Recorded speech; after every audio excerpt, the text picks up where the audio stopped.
El Fayum, conocido universalmente por sus exquisitos retratos antiguos, unas imágenes llenas de vida y misterio. Retratos que nos documentan las prácticas funerarias de la época y los difuntos que yacen a lo largo de su extensión. Era en la antigüedad, el 21º nomo del Alto Egipto. Esta recibió particular atención por parte de varios soberanos de la 12ª dinastía, que fueron los promotores de amplios trabajos de canalización y mejora de la región, convertida en un centro agrícola de primera importancia en Egipto desde el Imperio Medio. El lago del Fayum, gracias a estos trabajos de canalización, era una cuenca de reserva reguladora de las crecidas del Nilo. En el transcurso de milenios, sufrieron un abandono progresivo las instalaciones y los terrenos cultivables, situados sobre los amplios márgenes de la cuenca interna. La principal divinidad egipcia venerada en la región, fue el dios Sobek. La región, una de las más fértiles de Egipto, produce algodón, lino, arroz, caña de azúcar, rosas, naranjas, granadas, higos, uvas y aceitunas, entre otros. Entre las actividades económicamente importantes, están la cría de ovejas y de aves de corral, la pesca y la fabricación de la mayoría de las rosas de atar producidas en Egipto. El Fayum, es la necrópolis en la que han sido hallados los retratos más bellos y famosos del mundo antiguo. Una llanura de alrededor de 1800 kilómetros cuadrados que se encuentra situada a unos 60 kilómetros al suroeste de El Cairo y a 35 del Nilo, a lo largo del margen oriental del desierto líbico.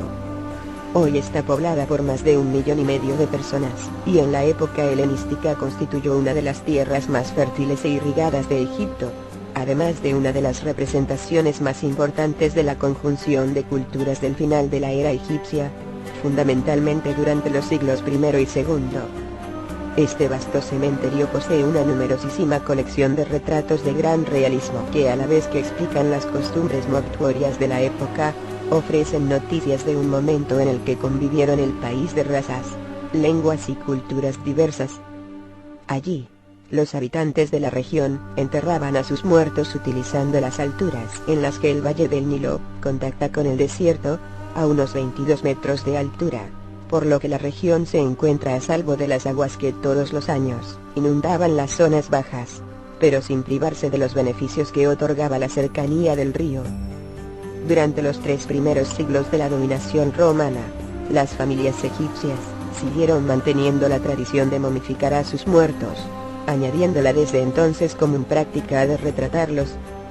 Esto podía hacerse de 2 formas: directamente sobre las vendas que hacían de sudario, o en tablas de madera que posteriormente serían colocadas sobre el rostro del difunto.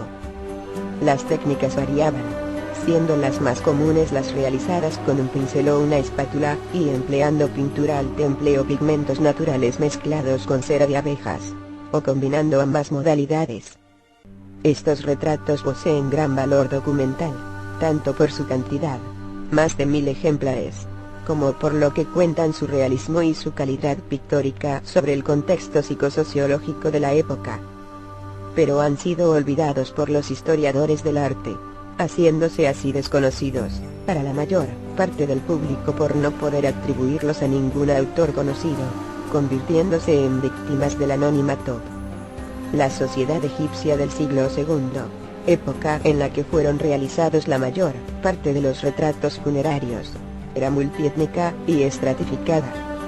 Así, en lo referente a la vida cotidiana, las labores agrarias, así como los trabajos materiales, como la construcción de templos y necrópolis, estaba a cargo de los egipcios, a diferencia de los griegos, que ostentaban una envidiable posición social como terratenientes o banqueros, o los romanos, que gozaban de los mayores privilegios. Las ciudades estaban pobladas por una clase media, clasificada como egipcia, pero de filiación, lengua y cultura griegas. De aquí provienen la mayor parte de los retratos. Era una sociedad no muy diferenciada de las grandes ciudades grecorromanas del Mediterráneo, pues los ricos solo se casaban entre ellos. Curiosamente, entre las costumbres locales transmitidas de la sociedad egipcia, estaba la de los matrimonios entre hermanos. La natalidad era alta, pero también la mortalidad neonatal e infantil, a las que habría que unir, como en todas las sociedades antiguas, la de las jóvenes que morían en el parto, tragedia testimoniada en numerosos papiros, inscripciones y retratos de El Fayum. En general, son personas jóvenes, cosa que no es de extrañar, si se considera que la mayoría de la gente moría antes de cumplir los 35 años. Gracias al clima seco y a las arenas del desierto se han conservado, además de los retratos, una serie de papiros que testimonian la riquísima vida cultural de aquella provincia romana que parece revivir a partir de los hallazgos de testamentos, contratos y cartas privadas. El recurso del escriba era clave, puesto que la mayoría de la gente no sabía escribir, exceptuando a las mujeres de la clase acomodada, que contaban con un profesor particular. En este Egipto multicultural convivieron las prácticas religiosas de numerosos grupos y, con el paso del tiempo, se integraron los panteones egipcio y greco-romano, mientras que los dioses se entremezclaron y fueron asumidos por unos y por otros. Solamente los judíos primeros y los cristianos más tarde se negaban a la integración, aunque al pertenecer a la población helenizada, compartían ritos funerarios egipcios, por lo que también encontramos suyos en la necrópolis de El Fayum.